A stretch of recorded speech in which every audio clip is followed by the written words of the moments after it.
Hi everyone. The topic of my research that I did for the capstone course was on capital punishment, and the question that I chose was, is capital punishment a deterrent for crime? Um, so capital punishment is one of the most controversial and heated debates in our society. This difficult issue has many points of view that can be traced back in time to the beginning of the American colonies.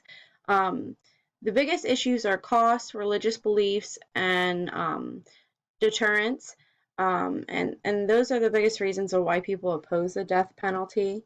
Um, so, collaborators recently compared murder rates in Hong Kong, where capital punishment was abolished in 1993, and these murder rates were compared to Singapore, where the death sentence is mandatory for murder and various other crimes, and the punishment for death is actually completed in less than a year and a half, which is a big difference than what happens here in the US.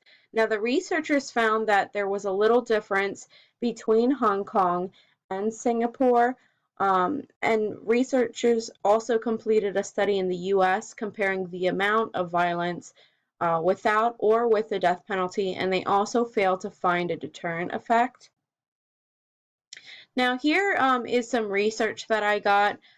This is just some statistical information on murder rates in death penalty states versus murder rates in non-death penalty states. And if you look consistently from 1990 to 2015, the rates in death penalty states are higher than the rates in non-death penalty states. Now I did some research and I found that there was a survey done in 2009 it was a pool of 500 police chiefs in the United States, and they ranked the death penalty last when asked when the most important thing regarding reducing the crime rate was.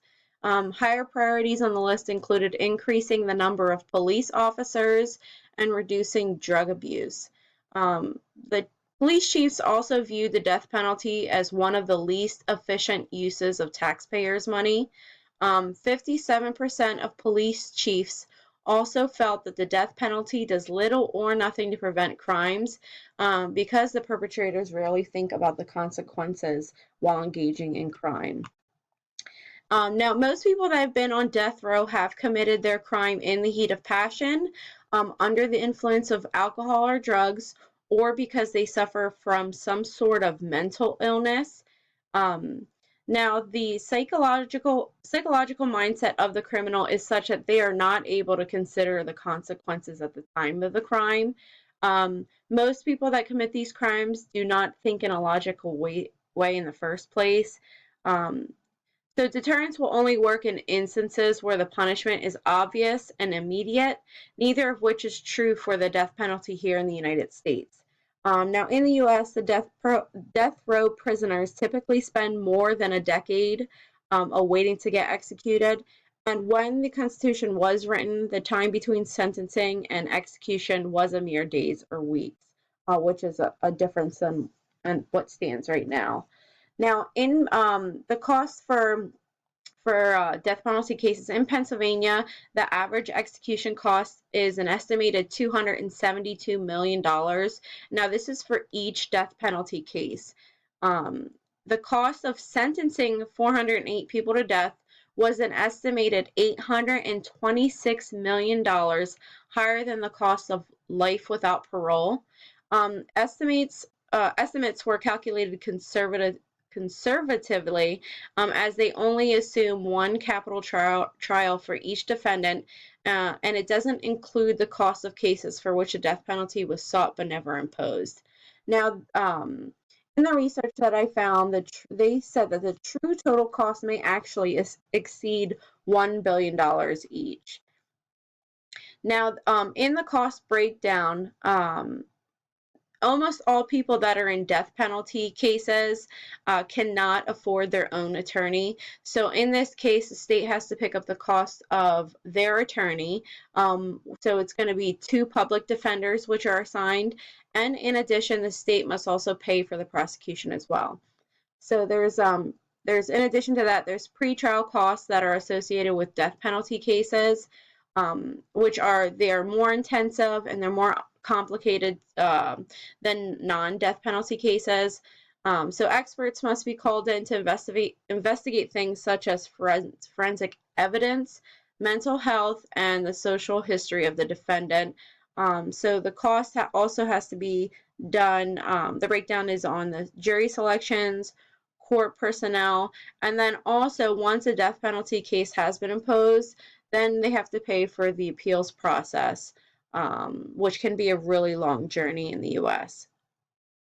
Now, things that can help deter criminals, in the same poll that I researched earlier, the biggest thing with the police chiefs, the biggest thing that interfered with effective law enforcement was the lack of the law enforcement resources.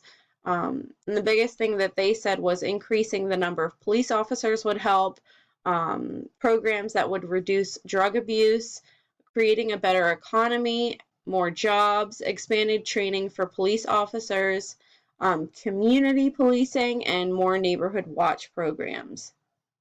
Now, these are some supporting statistics that I had. 45% of death sentences have been overturned by the courts, which resulted in inmates being resentenced to life in prison or less. 75% of counties in Pennsylvania who have sentenced an inmate to death have had death sentences overturned. On average, an inmate spends 14 years on death row. At a cost of $272 million each, Pennsylvania has carried out fewer than 1% of the executions that they have planned. And then most murders are committed, again, while under the influence of drugs and alcohol, committed by people that have extreme personality disorders. They committed the crimes during the heat of passion or extreme anger or rage, or committed them out of intense fear. And this is the end of my PowerPoint. Thanks for watching.